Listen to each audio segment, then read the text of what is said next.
So I'm speaking to Elinor Hamilton today from Tales from the Tannoy, and just a week after that's been nominated for a very prestigious UK ARIA, that's the Audio and Radio Industry Awards, and it's been nominated for Best Podcast. Elinor is a renowned voiceover artist. She's up in my neck of the woods, just outside Manchester in the UK, and I'm very pleased to have her chatting to me. First of all, congratulations on the nomination. Oh, thank you very much. I'm still buzzing about it a week on. And this is really interesting for me because it feels like only a year ago we had a chat about you making a podcast through a mutual friend. That's right, we yeah. put in touch.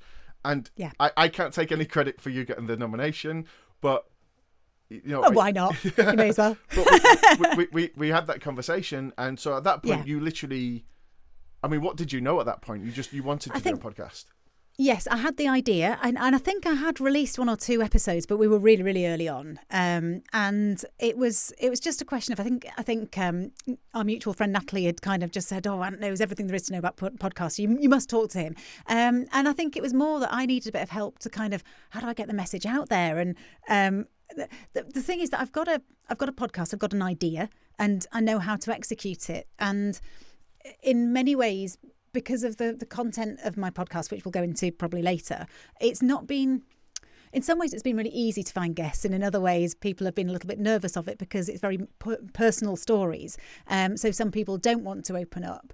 But it's I don't know, it's just been it's been really interesting because it's kind of, it's very hard to get a podcast out there, even if you know that you've got a good one that's well executed and well produced and everything else. It's kind of like, how do you get it seen? How do you get it noticed? And that's certainly what I struggle with. Not making them. Making them is the easy bit because it's a labour of love.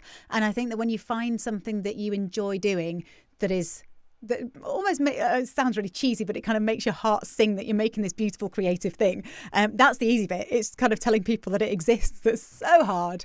And getting people to listen to the first one, because once they've listened to the first one, they go, "Oh, actually, that was really good." But they don't automatically think to listen to podcasts or think to, So yeah, it's certainly harder.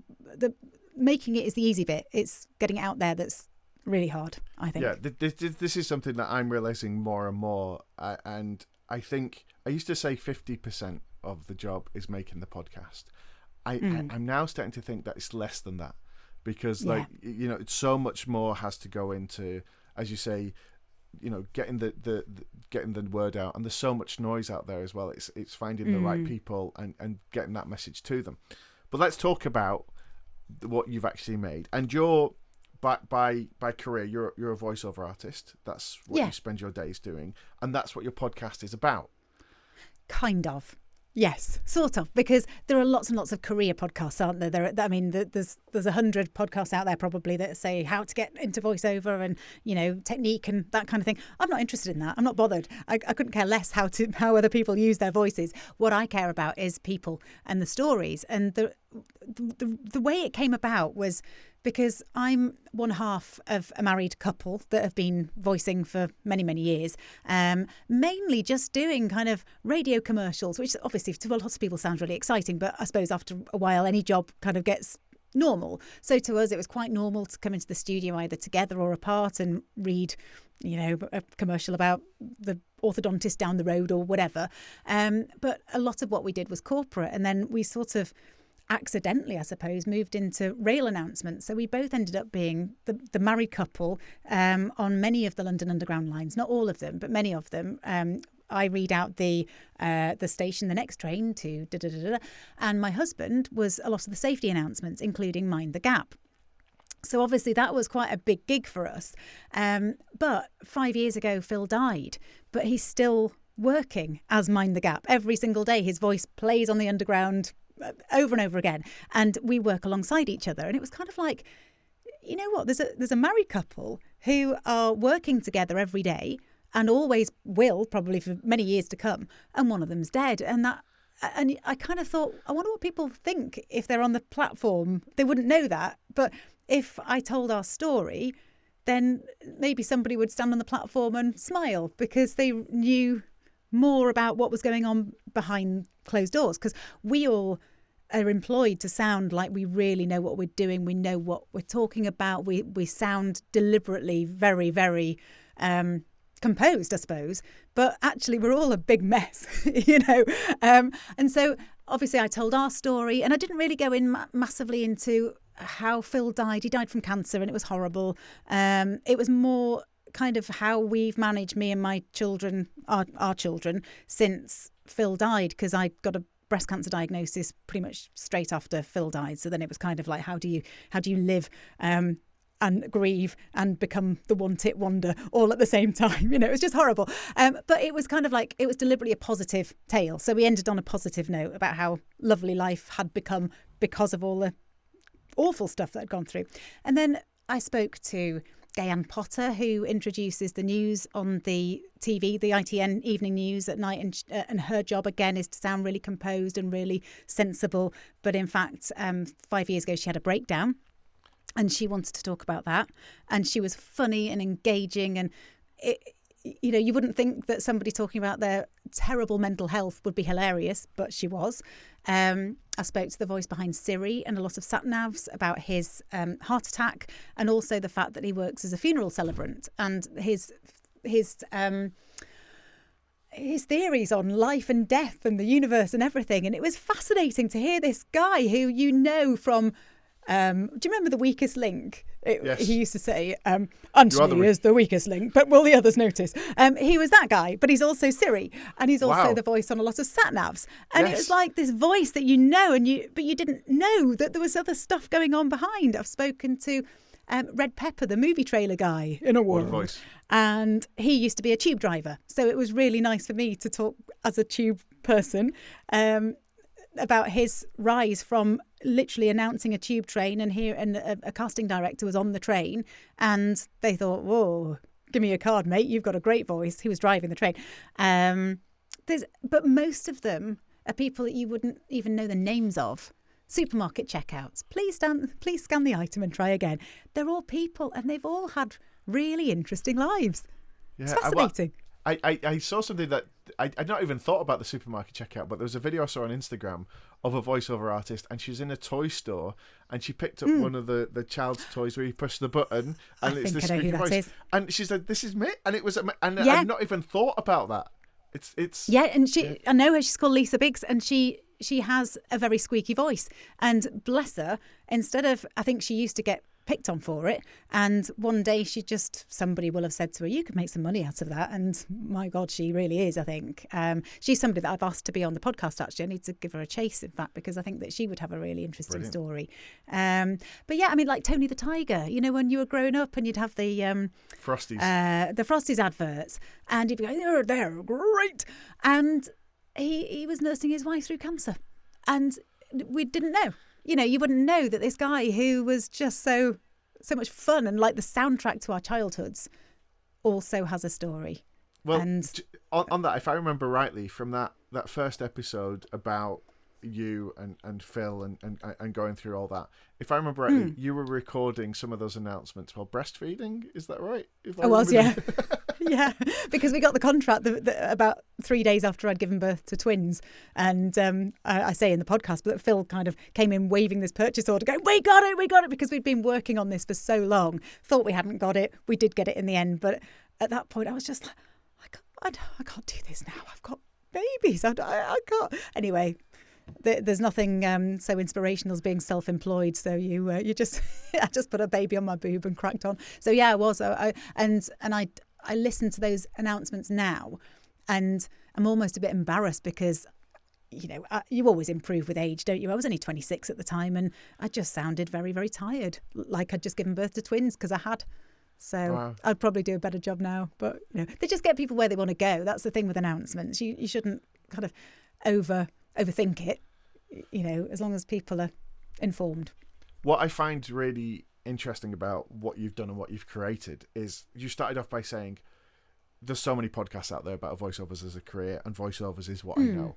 And I think at that point sometimes people stop and give up, and they go, yes. Oh, okay, so somebody else has already done it, I can't really make it any different. And at which point did you go like from this is an idea to make a podcast to actually going, I'm going to go and make this and I'm going to do that? And also, you're obviously very confident with your voice, but I imagine there's lots of things that you weren't confident about. So a lot of podcasters come to it and they've not spoken before, and so it's something they've done no public speaking. They're not confident with that, but they're maybe au fait with other things. Whereas you, I would imagine, perfectly comfortable in front of a microphone, hitting record. Yeah, but it's not as easy as you might think, because I'm used to receiving a script from somebody else and reading it, and being myself is something that I struggle with because I don't like the sound of my own voice when I'm talking as a normal person. But, you know, put me in front of a microphone and give me a script to read and I'll sound really composed and a lot better. And the northernness is switched off. Not that I have a problem with being northern, but nobody seems to want it in the corporate world. So, you know, turn it off. And it's weird because everybody that you interview will listen to their recording and go, oh God, I didn't know that I said, you know, so much, or I didn't know that I said da da da da da, or whatever it is that their vocal tick is. Everybody has one. And I'll find myself saying things. Mine is, I guess. And now every time I hear myself say it, it's like, oh, Ellie, just shut up. Stop saying that. But I can't bear the sound of my own voice. But I think I'm getting more confident. But the early ones I did find quite painful to listen to. And I've also learned a bit more about how to edit my own voice out. I used to leave everything in because it was a conversation, and now I've thought, no, they don't want to hear me. They've heard my story now, so I don't need to keep going back. And quite often when you're talking to somebody, say for example Tony the Tiger, who also nursed his spouse through cancer, we had a really long conversation about that, because you've got to help people to open up, and if they know that you've been through it, they're a lot more likely to talk openly because they're with somebody that understands, and you almost forget that the microphone's on. But when it comes to the edit, I'll take a lot of what I've said out, because I think, well, I've said that in episode 1, you don't need to hear it again, but it helped Tom, who's Tony the Tiger, to tell his story. So in some ways, you know, as you know, probably you might talk for an hour but only use half of it, and most of that's me being cut out. but from that point of view, that first episode that you did is, I mean, you said you didn't go into that much detail about what, and yes, you didn't go into so much detail about what Phil went through, but about what you went through.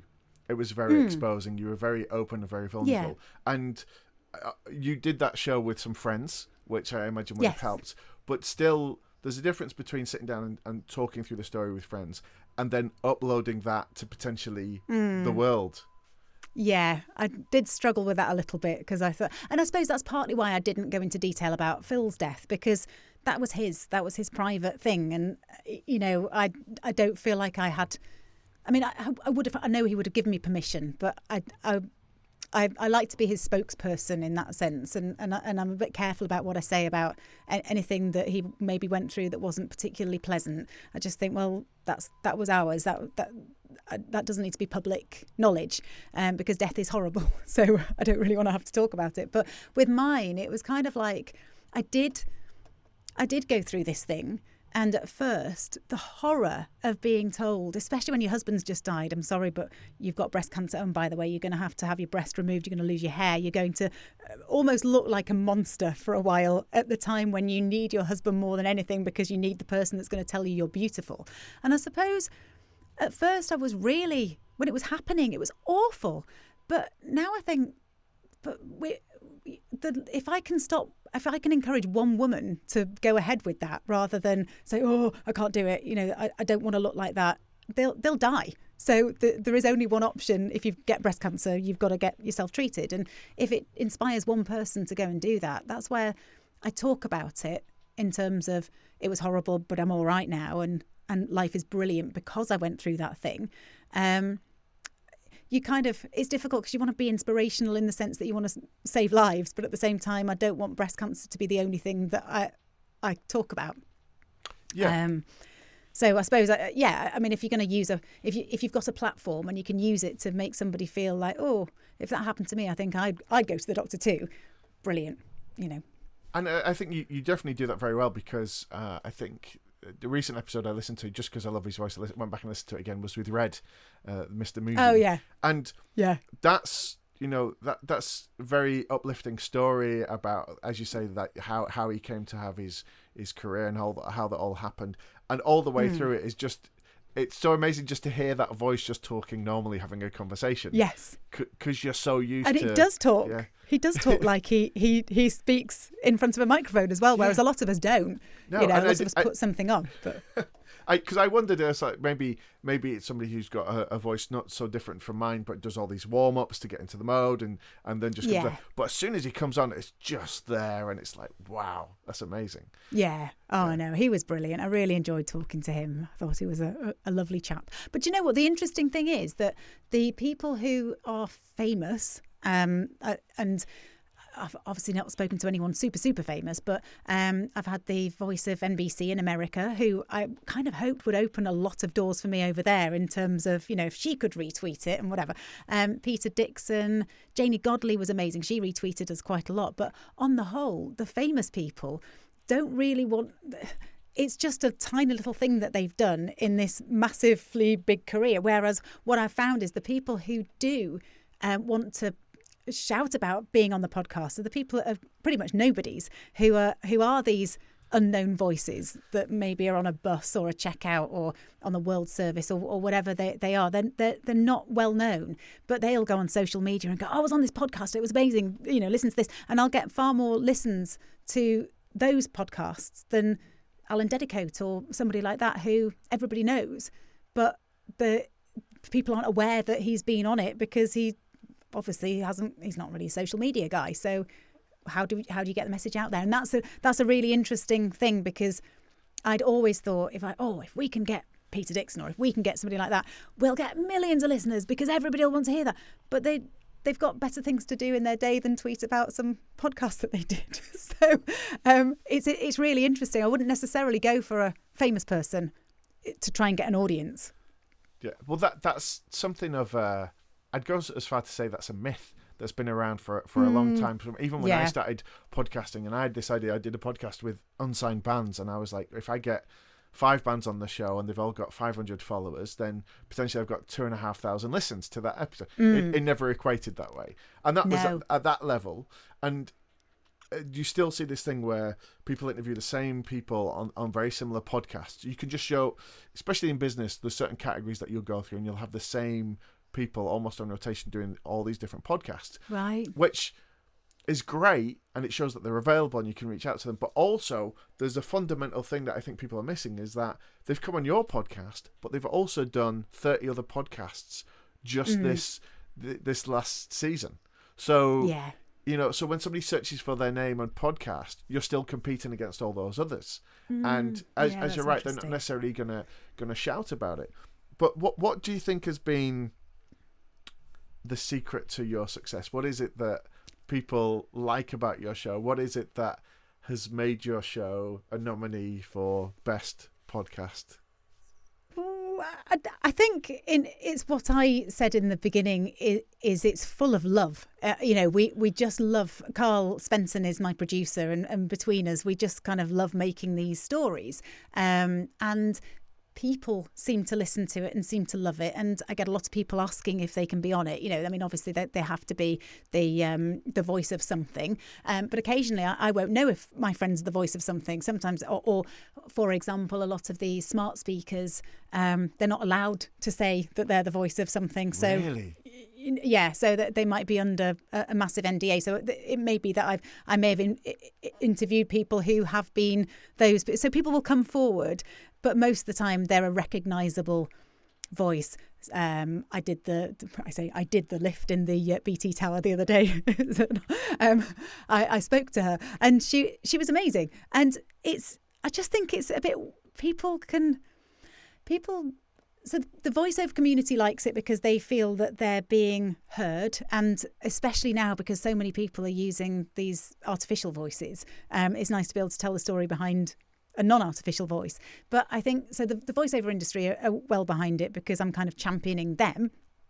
But everybody hears voices every single day. Siri will tell you which way to go to the shops, or voices on the radio will tell you what the weather's going to be like and stuff. And so we don't even notice these voices. They're just there. We only notice actually if they're bad. So I think it spans a wide spectrum of interest in that sense. So that's probably why it's engaged with so many people, that everyone kind of goes, oh yeah, oh my God, yeah, they're a real person. And they want to know what the story is. I mean, the really funny thing is, I always sort of go, I always speak to Alexa and I'm really polite and say thank you as if she's a real person. But she is. At some point there is. I guess she is. Yeah, she probably is. Yeah, I'm sure she is. Yeah. And that's the kind of people that you're finding from that. So in terms of, this wasn't really done as something to further your business, or was it? No. Has it? Well, not well. I think it's. Oh, sounds like such an idiotic thing to say, but it's probably raised my profile in a way that's not what it was for. The whole point of doing it was because I love doing radio and making nice things, making beautiful audio.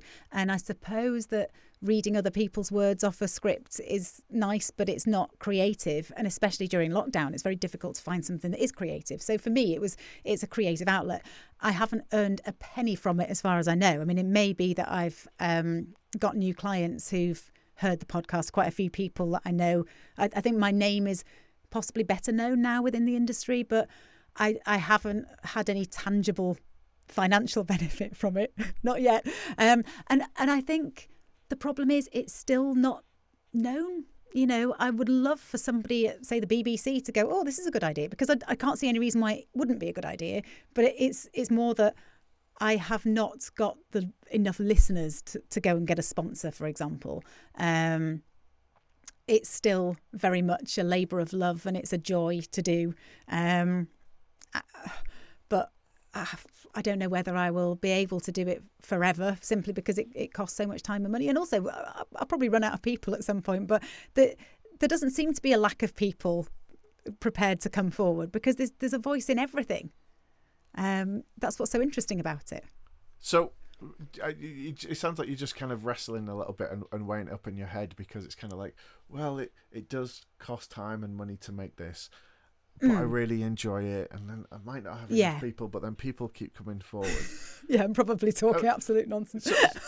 But I can see this. There's obviously it's almost like a head and a heart thing going on. Yeah, I think so. Yeah. So what are the what's the feeling? What's the reason? What drives you to do it when your head's kind of going, you could spend that time making money recording this voiceover, and instead you're doing this, or you could spend it with your kids doing this, and you're putting that time into that? Because my kids are teenagers. God, I don't want to spend time with them. No way. Anything that gets me away from them. No, I mean, I think luckily I've not had to turn down work because of the podcast or anything, because I'm able to do both. But it's my hobby. It's something that I really, really enjoy doing. It's something that that makes me feel like I've created something as opposed to made something. Does that make sense? So yeah. I make audio sound lovely all the time, because I'll train people on oil rigs or how to administer drugs or whatever. But the thing that I really love to do is to tell stories. And yeah, of course, I'd be lying if I didn't say I'd love to reach a wider audience. I don't necessarily want to make money from it, but I just think these stories have potential to be heard in a much more mainstream way. But I think that's my biggest problem, actually, is the time to promote it. And you were saying at the beginning, it's 50% or 20% or whatever is the making of the podcast. The rest of it is the promotion of it. That's where I'm really struggling, because I simply, I'm making the podcast because it makes me happy. And then I'm spending the rest of my time making money that I need to make to live, as we all do. So yeah, I probably do need to spend more time hammering the social media. That's the bit I find really hard. I like going on social media to have a bit of fun. I think if I put, I'm in this podcast, then I feel a bit, I don't know. There's nothing wrong with it. No, people can just scroll by. But I have noticed on Facebook that I can put a Facebook post about my life in general, and it can be funny, and 100 people will comment or like it. If I put something about my podcast, people just scroll on.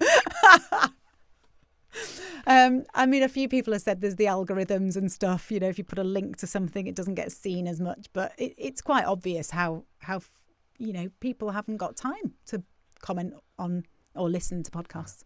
And things are changing in that way as well. I think with things like Clubhouse and Facebook and Twitter are doing their own versions of that as well.